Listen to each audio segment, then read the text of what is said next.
गुरुर्ब्रह्मा गुरुर्विष्णु गुरुर्देवो महेश्वरः गुरुस्साक्षात् परं ब्रह्म तस्मै श्री गुरवे नमः।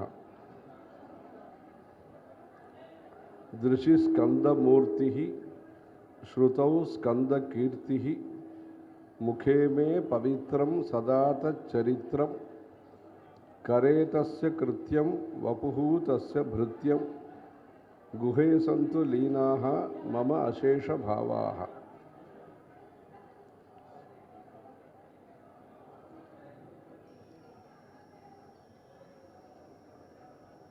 ఈ రోజు ఆంధ్రదేశంలో సుబ్రహ్మణ్య షష్ఠి అని అక్కడ నెల రోజు ముందు చేస్తారు స్కంద షష్ఠి అని చాంద్రమాన ప్రకారంగా ఈరోజు ఇక్కడ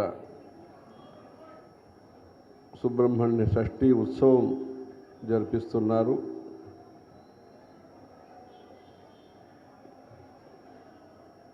ఉత్తర దేశంలో కూడా దీపావళి తర్వాత వచ్చే షష్ఠి శుక్ల షష్ఠి రోజు సాట్ అని వాళ్ళు షష్ఠి అనే దాన్ని సాట్ అంటారు. వాళ్ళు గంగా ఒడ్డున పూజా సామగ్రి సౌభాగ్య ద్రవ్యాలన్నీ కూడా గంగాదేవికి సమర్పించుకొని సూర్య పూజ చేసి అక్కడ కార్తికేయ స్వామి అలా గంగాపుత్రుడు గనక అలా అక్కడ చేస్తున్నారు. ఈ సంవత్సరం ఆ సందర్భంలో అక్కడ ఉన్నాము. ఇక్కడికి ఈ సుబ్రహ్మణ్య షష్ఠి ఇది 6 క్షేత్రంలో ఆయన విశేషంగా భక్తులకి అనుగ్రహిస్తున్నారు. పഴముదిర్ చోలై అని, సముద్ర తీరంలో తిరుచెందూర్ అని, ఆ తిరుచెందూరులో ఉండే సుబ్రహ్మణ్య స్వామి గురించి శంకరాచార్యులు ఆ రోజుల్లో సుబ్రహ్మణ్య భుజంగ స్తోత్రం రాసి గుహాయాం వసంతం స్వభాషా లసంతం జనార్తిం హరంతం శ్రయామో గుహంతం. గుహాయాం వసంతం, ఆయన ఉండేది ఒక గుహలో. స్వభాషా లసంతం అంటే గుహలో ఉన్నారే, ప్రకాశానికి ఏం కావాలి, దీపం కావాలా, ఫోకస్ లైట్ కావాలా, ఏం కావాలంటే వేరే ప్రకాశం ఏమీ అక్కర్లేదు. స్వభాషా లసంతం, తన ప్రకాశం వల్ల అందరికీ ప్రకాశాన్ని ఇస్తారు ఆయన. అందరిలో ఒక ప్రకాశాన్ని, అందరిలో ఒక తేజస్సుని, అందరిలో ఒక ఊర్జ, అందరిలో ఒక వర్చస్సుని ఆయన సుబ్రహ్మణ్య కార్తికేయ భగవంతుడు ఆయన ఇస్తారు. స్వభాషా లసంతం, తన ప్రకాశంతో ఆయన స్వయం ప్రకాశమూర్తిగా అందరికీ ప్రకాశం ఇచ్చే మూర్తిగా ఆయన ఉన్నప్పుడు ఏం చేస్తారు? ఆ ప్రకాశం వల్ల ఆయన చేసే పని ఏమి అంటే, ప్రకాశం దేనికి పనికొస్తుంది, శక్తి దేనికి పనికొస్తుంది, శక్తి అని పేరు, అది స్వర్ణశక్తి. శక్తి దేనికి పనికొస్తుందంటే జనార్తిం హరంతం, భక్తుల యొక్క ఆర్తి, తపన, తాపత్రయం అంటారు ఇక్కడ. జ్ఞాన వైరాగ్యం, భక్తి జ్ఞాన వైరాగ్యాన్ని ప్రసాదించండి. ఈ ఆంధ్రదేశం వాళ్ళ యొక్క కోరికలు అందంగాను ఉంటుంది, ఆధ్యాత్మికంగాను ఉంటుంది. భక్తి జ్ఞాన వైరాగ్యాన్ని ప్రసాదించండి, తాపత్రయం లేకుండా చూడండి అంటే శాస్త్రం ఏది చెప్తుందో దాన్ని గ్రహించిన వారు ఆంధ్రదేశ భక్తులు. అందుకని జనార్తిం హరంతం, జనుల యొక్క ఆర్తి, తపన, తాపం ఏముంటుందో అది బాహ్యమైన తాపం కావచ్చు, ఆంతరమైన తాపం కావచ్చు. ఆ సంతాప నివృత్తి, సంతాన ప్రవృత్తి అంటే సంతాన అనుగ్రహం, సంతాప నివృత్తి, అది సుబ్రహ్మణ్య స్వామి. వంశవృద్ధికరాయ నమః అని పేరు వారికి. జనార్తిం హరంతం శ్రయామహ గుహంతం, అలా గుహలో ఉండే గుహుణ్ణి మనం సేవిస్తామన్నారు. అంటే ముత్తుస్వామి దీక్షితులని సంగీతంలో ప్రధానమైన ముగ్గురులో ఒకరు. త్యాగరాజస్వామి ఆయన సన్యాసం తీసుకున్నారు. వారి యొక్క ఆ పూజా ఉత్సవాలన్నీ కూడా పుష్య బహుళ పంచమి రోజు చేస్తారు త్యాగరాజస్వామి. రెండో ఆయన శ్యామా శాస్త్రి గారని కామాక్షి వారి కృతులన్నీ ఎక్కువ తెలుగులో చేశారు. ఆయన తంజావూరులో ఉండేవారు. ఇంకొక ఆయన ముత్తుస్వామి దీక్షితర్. ఆయన వీణావాదనం చేస్తూ కాశీలో వెళ్ళి విద్యాభ్యాసం చేసి ఒక యోగి ఆయన దగ్గర చేసి హిందుస్థానీ కర్ణాటకం ప్రచారం చేసి సంస్కృత భాషలో నవావరణ కీర్తనలు, భక్తి కీర్తనలు, నవగ్రహ కీర్తనలు, క్షేత్ర కీర్తనలు, ఇట్లా సంగీత శాస్త్రంలో చాలా ఆయన నాదోపాసన చేసిన వారు. త్యాగరాజస్వామి రాముల వారి గురించి ఎక్కువ పాడారు. శ్యామా శాస్త్రి గారు అమ్మవారి గురించి ఎక్కువ పాడారు. ఈయన సమస్త దేవతల గురించి పాడి వాళ్ళకి సంగీత త్రిమూర్తులు అంటారు వాళ్ళని. వారందరూ కూడా ఒకే ఊరిలో పుట్టిన వాళ్ళు, పక్కన పక్కన. అది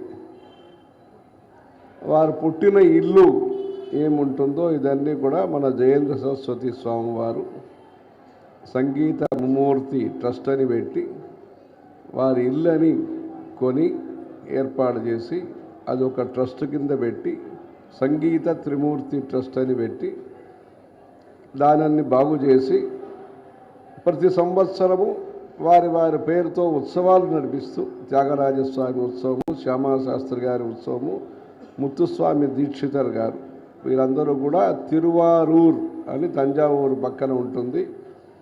జననాథ్ కమలాలయే అంటే కమలాలయం అని ఆ ఊరికి పేరు. అక్కడ పెద్ద రథం విశేషం. అక్కడ ఆ రథంలో ఏదో ఇబ్బంది వస్తే ఒక పురోహితుడు, ఒక వేద పండితుడు దాన్ని మళ్ళా ఆ రథం కట్టిస్తాను అని సంకల్పిస్తే అప్పట్లో ఏదో ఏదో అప్పుడు అంటే 90 సంవత్సరాల ముందు మన పెద్ద స్వామివారు దానికి అనుగ్రహ ఆశీస్సులు ఇచ్చి అప్పట్లో 1000 రూపాయలు అదనేది అది అంతా ఇచ్చి మళ్ళా చెయ్యండి అని చెప్పి ఆ రథోత్సవం అక్కడ విశేషం. దర్శనం చేస్తే ముక్తి చిదంబరంలో, పుట్టుతేనే ముక్తి, పుట్టుకతో ముక్తి ఈ కమలాలయంలో. అక్కడ ముగ్గురు పుట్టారు. ఆ ముత్తుస్వామి దీక్షితులు కీర్తనలు చేసినప్పుడు గురుగుహ అని రాసుకుంటారు. గురుగుహ అని. అలా సుబ్రహ్మణ్య స్వామి ముద్ర ప్రతి పాటలో ఆయన రాసిన పాటల్లో ఉంటాయి. అలా గుహుడైన సుబ్రహ్మణ్యుడి యొక్క దివ్యక్షేత్రంగా ఆ తిరుచెందూరు, తిరుప్పరం కుండ్రం మధురై పక్కన ఉంటుంది. అది గుహలోనే చెక్కిన గుడి. అది తిరుత్తణి తిరుపతి పక్కన ఉంటుంది.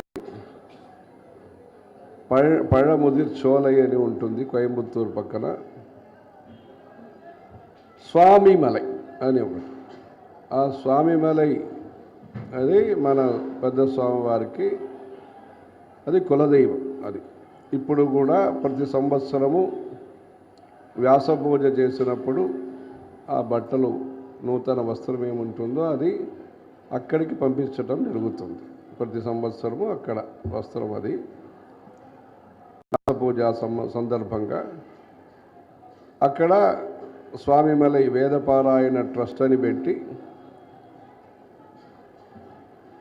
అనురాధ నక్షత్రంలో కృత్తికా నక్షత్రంలో షష్ఠి రోజు ప్రతి నెల అక్కడ వేదపారాయణం ఏర్పాటు చేసి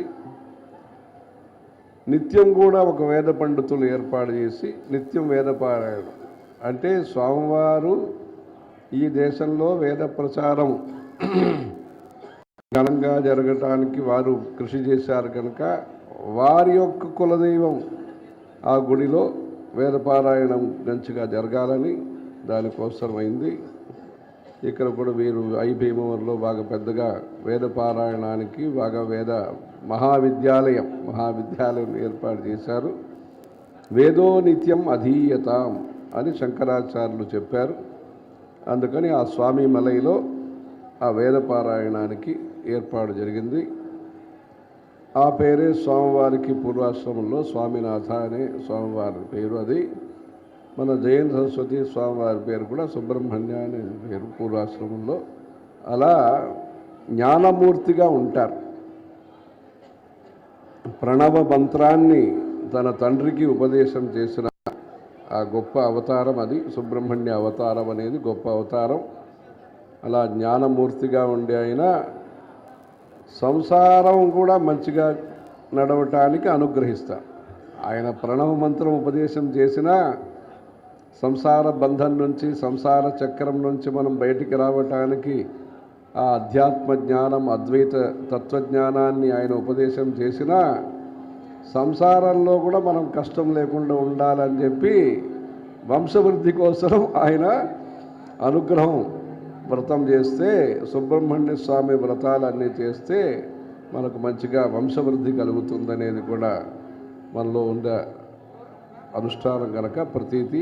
అందుకని రెండు, సంసారం మంచిగా ఉండాలి, సంసారంలో మంచిగా ఉండి మనం జ్ఞానానికి కూడా మనం ప్రయత్నం చేయాలి అని ఆ సుబ్రహ్మణ్య స్వామి నమశ్చాగతుభ్యం నమః కుక్కుటాయ అని చెప్పి వారి యొక్క అన్ని ఆయుధాలు, వారి యొక్క వాహనాలు అన్నిటికి కూడా పూజ చేయటం అనేది ఏదో పక్షి వస్తే నమశ్చాగతుభ్యం అనుకున్నాం, అంతేగాని ఇంట్లో నమః కుక్కుటాయ నమః సింధవే సింధు దేశాయ తుభ్యం అని ఆ సుబ్రహ్మణ్య భుజంగ స్తోత్రాలన్నీ చదువుకుని ఈరోజు ఇక్కడ సుబ్రహ్మణ్య షష్ఠి ద్వారా ఈ అభిషేకము, హోమము అంతా మంచిగా చేస్తున్నారు. ఇవన్నీ చేయాలి అని భగవద్గీతలో కృష్ణ పరమాత్మ మనకు ఆదేశించారు. యజ్ఞో దానం తపశ్చైవ పావనాని మనీషిణాం ఏతాన్యపితు కర్మాణి సంగం త్యక్త్వా ధనంజయ కర్తవ్యానీతి మే పార్థ నిశ్చితం మతముత్తమం. ఇది చెయ్యాలా వద్దా అని అడిగారు కృష్ణ పరమాత్మని. అసలు మీరు చెప్పండి, మీరు చెప్పేదే నిర్ణయం అంటే ఆయన చెప్పారు, యజ్ఞం దానం తపశ్చైవ. తపస్సు, నోములు ఏం చేస్తున్నామో మనము అదన్నీ చెయ్యాలి, వ్రతం అనేది చేయాలి. దానం, సత్రాలు కట్టించటం, అన్నదానం చేయటం, దాన ధర్మాలు, చలివేంద్రాలు చేయటం, ఏమేమి ఉంటుందో దానం అది చెయ్యాలి. యజ్ఞము ఇక్కడ అలా ఈ స్కందగిరిలో హోమాలన్నీ కూడా బాగా చేస్తున్నారు. యజ్ఞయాగాదులు ఈ దేశంలో జరగాలి అని కృష్ణ పరమాత్మ చెప్పారు.